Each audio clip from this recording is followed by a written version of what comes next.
Hi, Mystery Recapped here. Today I'm going to explain a romance fantasy movie called Ondine. Spoilers ahead. Watch out and take care. The movie opens as a fisherman named Syracuse trawls his boat off the coast of Ireland. He hasn't had a good catch for the past few weeks, and today looks no different. After hours of hard work at the sea, he hauls back his net into the boat, only to find a woman in it. Syracuse notices that she's still alive, so he quickly frees and resuscitates her. The woman gasps for breath and soon regains consciousness. Syracuse then tells her to lay down and promises to get her medical attention as soon as possible. However, the woman begs him not to take her to the hospital. She clearly doesn't want to go to any place with a lot of people, and even tries to jump back into the sea. Fearing for the stranger's life, Syracuse stops her and promises to take her to a place where no one will see her. It'll be a sexy place for sure. Following this, he takes her to his deceased mother's caravan.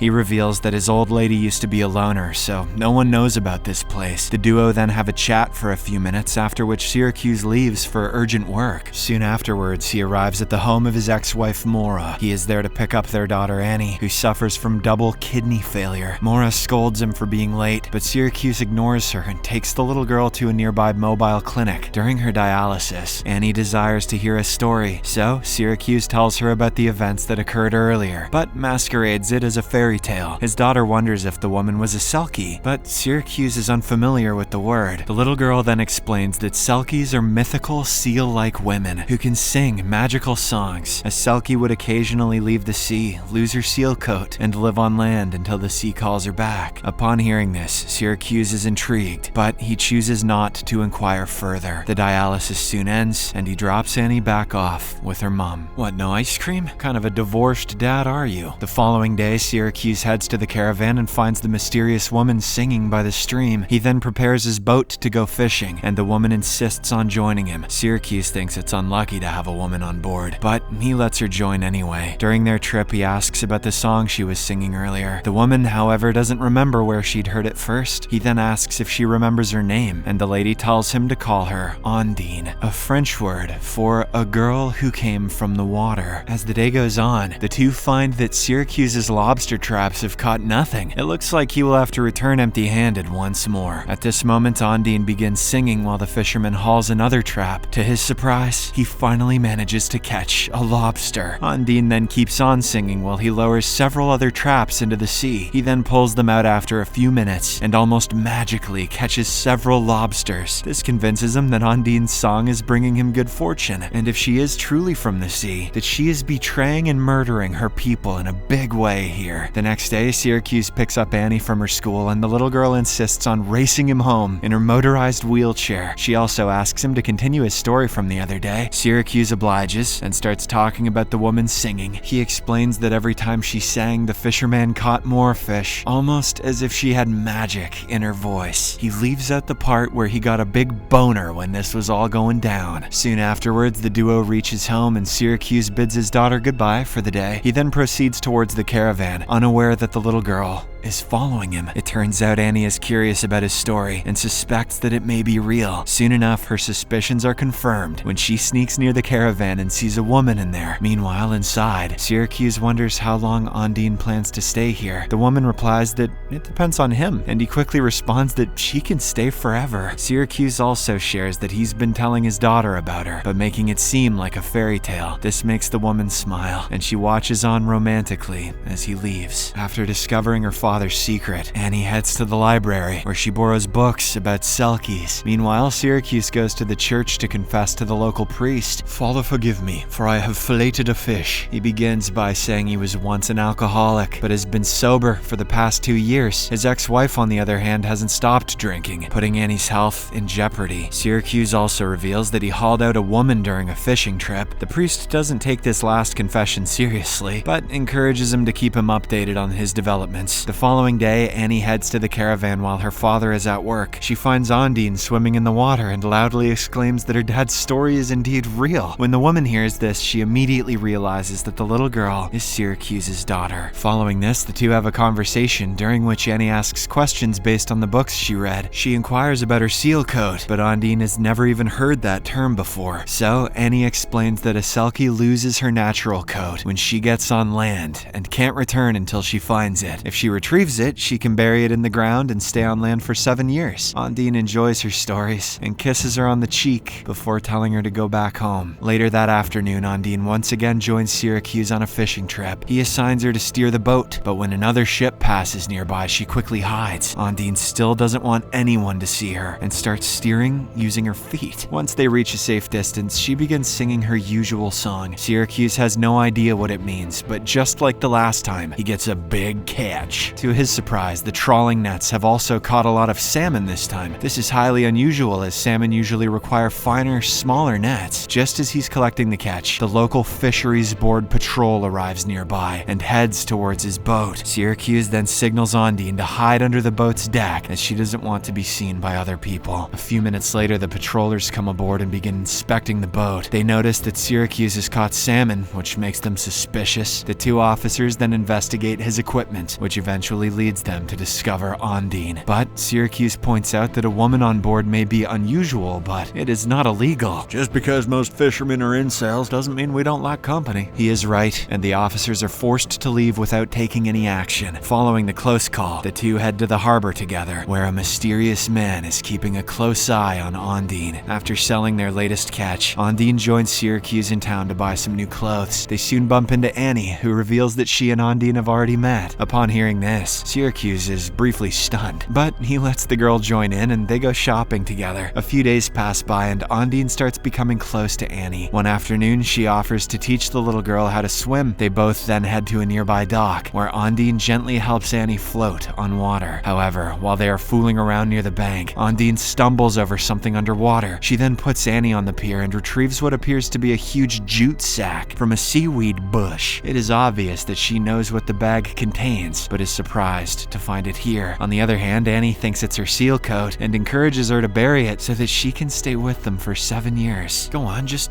dig a hole for your skin. The scene shifts to the two burying the jute sack in an abandoned greenhouse near the caravan. Ondine asks Annie to never talk about this with anyone, as it is their secret. That evening, Syracuse drops the little girl back home and heads back to the caravan. He then has a chat with Ondine, during which he reveals that he and his ex-wife were both alcoholics. Syracuse stopped drinking when one night he found Annie lying unconscious while Maura was passed out drunk. This convinced him that at least one of them should be sober to keep their daughter safe. However, it also ended their marriage. Given that Irish laws don't award custody to fishermen who are often away from home, Annie ended up with Maura. Upon hearing this, Ondine feels bad and comforts him, but one thing leads to another, and they eventually make love. And at the climax, she goes, "Arf, arf, arf." The following day, Syracuse visits the local church for a confession. Since keeping secrets drives him mad, he tells the priest that Ondine brings him luck, but he's afraid that something is about to happen. He is not sure if it will be wonderful, like marriage, or terrible. He may have gotten crabs. After the confession, Syracuse is approached by a mysterious man outside the church. This is the same man he was looking for Ondine at the dock. He asks Syracuse about her, but the latter ignores him. Following this, Syracuse takes Annie to her dialysis appointment, where she reveals that she had a nightmare. She appears to be scared, but Syracuse reassures her that everything will be okay. He even holds her hand throughout the session to make her comfortable. When they return home, Maura is nowhere to be seen, so they head to town looking for her. In the meantime, the mysterious man has located Syracuse's caravan and drives there. He looks around the property, which gives Ondine enough time to sneak through the back door and hide in the nearby greenhouse. Elsewhere, Syracuse finds Maura and her boyfriend Alex at the pub. They refuse to give him their house keys and insist Annie will be fine hanging out with them. Syracuse is against it, but he changes his mind when his daughter reassures him that she'll be okay. He then returns to the caravan, but is shocked to find it ransacked. Frightened, Syracuse begins looking around around the property, calling for Ondine. He eventually finds her by a stream, and she explains about the man who came looking for her. Syracuse asks who the man is, to which she reveals it's her selkie husband. Syracuse isn't fully convinced with the answer, but recalls Annie once telling him that selkies can grant one wish. He suggests that Ondine can wish the man go away, but she refuses and instead wishes for Annie's good health. Meanwhile, we see the mysterious man driving back into town. A drunk Maura is also driving home with Alex and Annie in the back seat. Due to her carelessness, the two vehicles collide, and Alex is killed on the spot. But Annie had her seatbelt on, and she escapes with just minor bruises. Soon, Syracuse and Ondine discover the accident, and they rush to the hospital. Annie wakes up hours later, and a doctor pulls her father aside with rather surprising news. He reveals that Alex was registered as a donor, and his kidneys are a match for Annie. With the man now dead, they immediately perform a transplant to save the girl's life. Ondine's wish fucking killed that dude. Later, while Syracuse sits by his daughter's side in the post-op room, Ondine is praying outside in the hallway. There, she passes by the mysterious man, who is brought to the hospital as he has also suffered some injuries in the accident. He yells at her in a foreign language,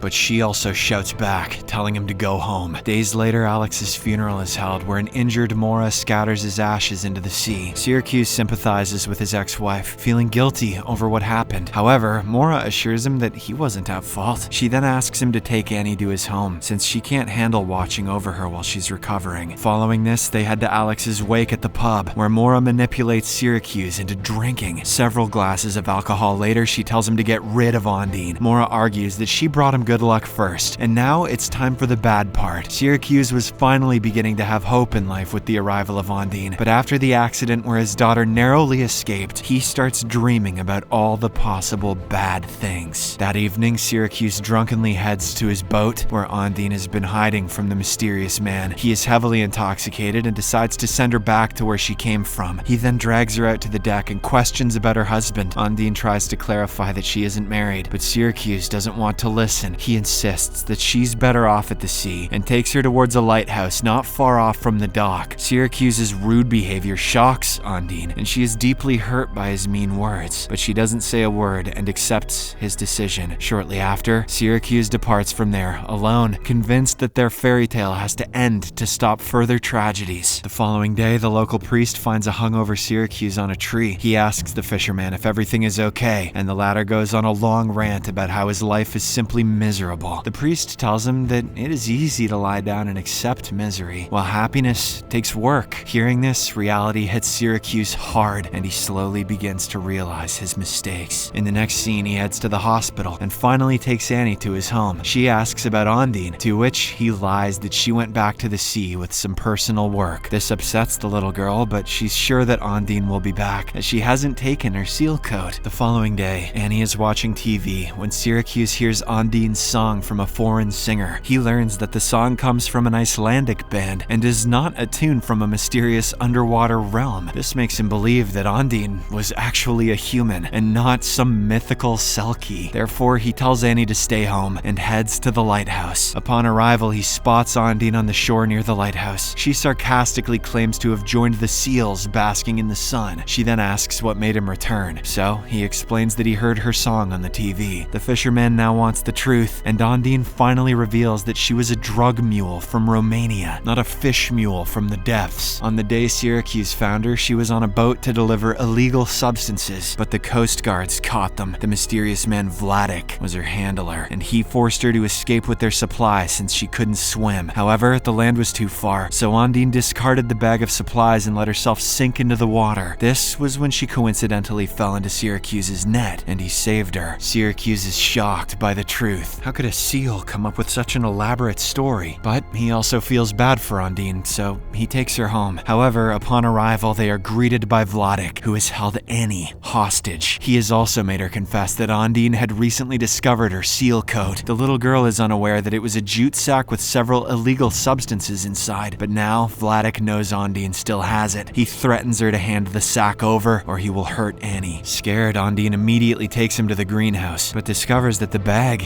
is missing. This enrages Vladek, and he reacts by repeatedly slamming a nearby shovel on the ground. Scared that he might hurt them, Annie admits that it was her who hid the seal coat in a lobster trap on her father's boat. The scene then shifts to the boat, where Vladek holds up the lobster cage from the water while holding the others at gunpoint. At this moment, Ondine remembers that her handler can't swim, and this gives her an idea. She suddenly pulls on the rope Vladek is standing on, making him fall overboard. He pleads for help and struggles for a while, but nobody decides to help him. In the end, he sinks into the ocean to his death. The movie ends as we see Syracuse marrying Ondine on the same boat where they met. He didn't like that she was a drug mule, but now that he's an accomplice to murder, it comes out in the wash. And so, the two live happily ever after, and we'll never know how he caught that salmon.